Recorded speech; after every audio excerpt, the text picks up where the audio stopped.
কাচ্চি কাচ্চি শুধু বিরিয়ানি না, কিন্তু এটা একটা আবেগ। কাচ্চি মানে অপেক্ষা, কাচ্চি মানে উৎসব, স্পেশাল কোনো আয়োজন মানেই কাচ্চি। এই কাচ্চি কথাটা কিভাবে আসলো জানেন? কাঁচা মাংস আর কাঁচা চাউলের একটা দমে বসানো রান্নার প্রক্রিয়া। হাঁড়ির মুখে আটার প্রলেপ দিয়ে সিল করে দেওয়া হয়, ভিতরে মাংস, চাল, আলু, জাফরান সব মিলে একাকার। রাশি কাচ্চিতে আলু দিয়ে নিয়ে কিছু কথা। আমরা কাচ্চি কিন্তু আলু ছাড়া কল্পনাই করতে পারি না। কাচ্চি বা বিরিয়ানি মানেই আলু। প্লেটে কিছু বাসমতি রাইস, আর সাথে যাবে নরম নরম সিদ্ধ মাংস আর আলু। আলুটা টিপ দেওয়া মানে একদম গলে যাবে। ইস, কি দারুণ কাচ্চি হবে তখন বলুন তো। বাঙালিদের বিয়ে বাড়ি জমলো কি জমলো না, তার প্রথম রায় কিন্তু দেয় এই কাচ্চির হাঁড়ি। মানে বাবুর্চিরা কাচ্চি ভালো রান্না করেছে মানে ভীষণ সুন্দর একটা আয়োজন। আর বরযাত্রী এসে তো প্রথমেই জিজ্ঞাসা করবে, কাচ্চি কেমন হয়েছে, কাচ্চি ভালো হয়েছে তো।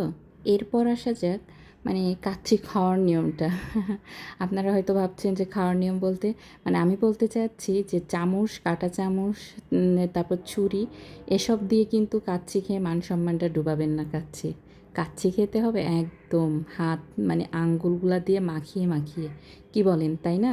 প্লেটে কাচ্চি পড়া মাত্র সবার চোখ কিন্তু আগে যায় আলুর দিকে। মানে কোনো বন্ধুর পাতে একটু যদি বেশি পড়ে আলু, আবার নিয়ে নিয়ে কাড়াকাড়ি। কোনো ভাই বোন একসাথে বসলো, আলুটা বেশি পড়েছে, এটা নিয়েও কাড়াকাড়ি। মানে আলু আছে মানে সেখানে জমে যাবে কাচ্চির মজাটাই আলাদা। আর সাথে সাথে তো একটু বোরহানি। বোরহানি তো সেই মজার মজা।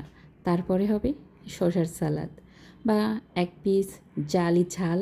মানে ঝাল ঝাল বেশি হলে তো বেশি মানে আর কথাই নাই। সব মিলিয়ে একদম আঙ্গুল চেটে পুটে খাওয়ার মতন হয়ে যাবে বিরিয়ানি, মানে কাচ্চি বিরিয়ানি। অনেক তো কথা হলো। আমার এই রেসিপিটা কেমন লাগলো কমেন্ট করে কিন্তু জানাবেন। আর কাচ্চির কোন অংশটা সবার বেশি প্রিয়, কোন অংশের মাংসটা বেশি প্রিয়, অবশ্যই কিন্তু কমেন্ট করে জানাবেন।